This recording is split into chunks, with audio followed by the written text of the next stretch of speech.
Olá, hoje, no dia 9 de outubro de 2019, foram publicadas duas leis que alteraram a Lei de Violência Doméstica e Familiar contra a Mulher, a chamada Lei Maria da Penha. Essas duas leis promoveram alterações importantes no que toca à assistência à mulher. E toda vez que uma nova lei altera uma lei já existente, é sempre importante fazermos uma interpretação sistemática e localizar pontualmente onde foi feita a alteração. Vamos começar agora pela alteração pela Lei 13.880. E na interpretação sistemática, qual foi a sua primeira alteração? Foi no capítulo 3, ou seja, do atendimento pela autoridade policial. O artigo 12 trata desse assunto, ou seja, o atendimento da vítima de violência doméstica e familiar contra a mulher pela autoridade policial. Ele vai dispor que nos casos de violência doméstica e familiar, feito o registro da ocorrência, deverá a autoridade policial adotar de imediato os seguintes procedimentos. Item 1, ouvir a ofendida. Inciso 2, colher todas as provas. Inciso 3, inciso 4, tudo isso já existia. Vem essa lei e acrescenta o inciso 6A. Mas para que nós possamos estudá-lo, vamos dar um passo atrás e olhar para o inciso 6. Então, o que deverá, como dispõe a lei, o artigo 12, o que deverá fazer o delegado de polícia? Inciso 6, ordenar a identificação do agressor e fazer juntar aos autos a sua folha de antecedentes criminais, a famosa FAQ, indicando a existência de mandado de prisão ou registro de outras ocorrências policiais contra ele. Ok. A partir disso, vem o inciso 6A e notem que essa lei poderia acrescentar aqui o inciso 9, mas preferiu colocar a alteração junto com o inciso 6, passando a ser o 6A. Então deverá também, pela nova lei, o delegado de polícia verificar se o agressor possui registro de porte ou posse de arma de fogo. E na hipótese de existência, ou seja, se realmente houver o registro de posse ou de porte de arma de fogo, juntar aos autos essa informação e notificar a ocorrência à instituição responsável pela concessão do registro ou da emissão do porte, nos termos do Estatuto de Desarmamento. Bom, o que é importante termos em mente aqui no inciso 6A? A pergunta é, o que quis aqui o legislador ao criar o inciso 6A? Que o doutor delegado de polícia, além de juntar aos autos a FAQ do agressor, como está no inciso 6, e verificar se há, indicar se há ou não mandado de prisão ou outras ocorrências registradas, ele vai fazer o quê? Ele vai juntar aos autos a informação se o agressor tem registro de porte ou de posse. Ele só vai juntar aos autos. Então, temos aqui uma primeira obrigação, que é, em havendo registro de porte ou de posse, ele junta aos autos. E depois há uma segunda obrigação, que é notificar a ocorrência à instituição responsável pela concessão do registro ou emissão do porte. E quem é a instituição? Qual é a instituição? Qual é o órgão que vai conceder o porte, né? Posse e tudo mais, e toda a movimentação de arma de fogo é a Polícia Federal, artigo 5º do Estatuto do Desarmamento. Então o delegado ele tem aqui, notem bem, uma dupla obrigação, ou seja, juntar aos autos o registro de porte ou de posse, caso exista, e notificar a Polícia Federal essa ocorrência. Então essa é a primeira alteração. Trouxe aqui duas obrigações para o delegado de polícia.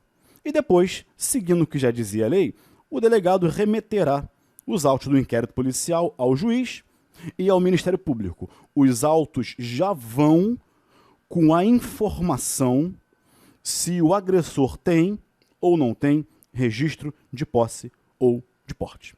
Tá legal? Bom, e aí vem a segunda alteração pela mesma lei. E na nossa interpretação sistemática, essa alteração ela veio para alterar o quê? As medidas protetivas de urgência.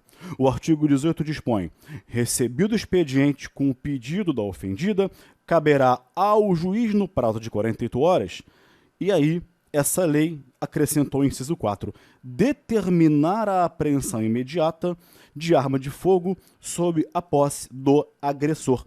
Essa foi a alteração, ou seja, quando o delegado de polícia remeter os autos ao juiz e ao Ministério Público, o juiz já verificará se o agressor já de plano, imediatamente, ele já pode constatar pelos autos do inquérito que ele recebeu do delegado de polícia, ele já constatará, o juiz, se aquele agressor tem posse ou porte de arma de fogo. Em havendo, diz a lei que o juiz, olha lá, determina a apreensão imediata. Para que isso, Gabriel? Para evitar que o agressor mantenha consigo a arma de fogo. Para evitar agressões futuras, inclusive, mais graves. Ou então ameaças à própria vítima, ameaças às testemunhas. Então, testemunhas naquele prédio ouviram de madrugada as agressões dele provocadas, produzidas na mulher, na sua esposa, na sua namorada, na sua companheira, enfim. E ele pode querer ameaçar as testemunhas com essa arma de fogo. Então, além de garantir que a mulher não será ameaçada ou testemunhas com arma de fogo, o juiz toma essa providência também para quê? Para impedir que testemunhas sejam ameaçadas, por exemplo. E com isso se garante uma produção probatória naquele processo. Ok? Isso é uma das hipóteses, além de outras que ele pode praticar tendo consigo uma arma de fogo. Então o delegado verifica, olha, o agressor, de acordo com a informação de florestais tais, ele tem arma de fogo registrada em seu nome para enviar ao juiz, e o juiz determina a apreensão, como está na sua tela, a apreensão imediata da arma de fogo. Essa foi a segunda alteração pela primeira lei, 13.880. Vamos agora para a segunda lei que alterou a Lei Maria da Penha, Lei 13.882. Muito bem. 13.800, deixa eu consertar aqui, e 82. Bom, essa alteração pela segunda lei veio em qual capítulo? Capítulo 2, da assistência à mulher em situação de violência doméstica e familiar. O artigo 9º, ele trata da assistência à mulher na situação de violência doméstica, de forma articulada e tudo mais. Aí vieram os parágrafos 7º e 8º. Dispõe o parágrafo 7º. A mulher em situação de violência doméstica e familiar tem prioridade para matricular seus dependentes em instituição de educação básica mais próxima de seu domicílio ou transferi-los para essa instituição mediante apresentação dos documentos comprobatórios do registro, da ocorrência policial ou do processo de violência doméstica e familiar em curso. Ou seja, caso a mulher vítima ela tenha que mudar de endereço para a sua própria proteção, como fica a situação de dependente? Aqui o legislador ordinário, atendendo ao comando constitucional de ser a família, a base da sociedade, deu a devida proteção aos dependentes da mulher vítima. de violência doméstica.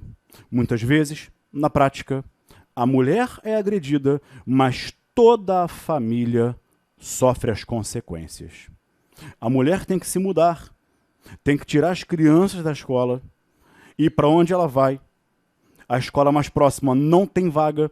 Então, o que fez o legislador? Preocupado com essa situação toda, estabeleceu uma prioridade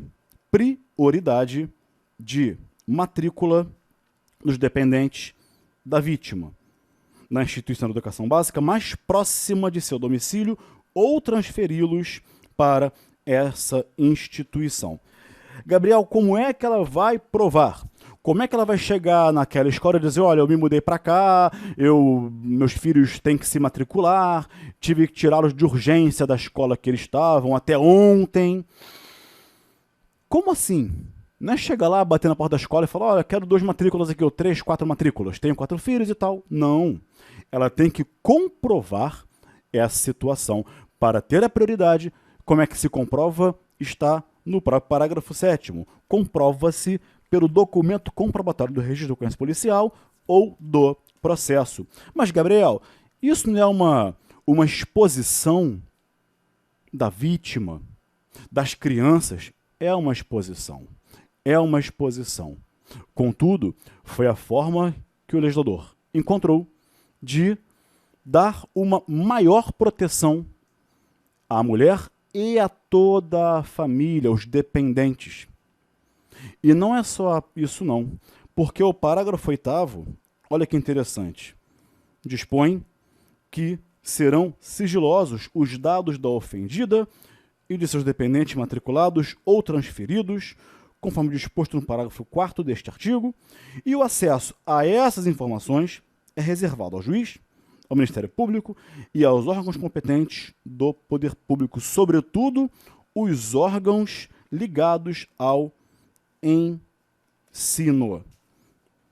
Então, o sigilo é também para preservar a imagem da mulher e dos seus dependentes. Ok? Mas não foi só isso, não. Uma última alteração. Você pode questionar, Gabriel, ok, prioridade para matricular os dependentes, filhos, etc., vai ser sigiloso, mas e aí? E a questão da vaga? O artigo 23 ganhou o inciso 5. E onde ele está? Seção 3, das medidas protetivas de urgência à ofendida. Então, poderá o juiz, quando necessário, etc., determinar a matrícula dos dependentes. Atenção, que o legislador não disse requerer a matrícula dos dependentes. Requerer a matrícula dos dependentes. Não usou a palavra requerer, usou a palavra determinar. O juiz, ele pode, no caput está escrito poderá, determinar a matrícula dos dependentes da ofendida, instituição de educação básica mais próxima do seu domicílio ou a transferência deles para essa instituição. E agora vem o ponto mais importante, independentemente da existência da vaga.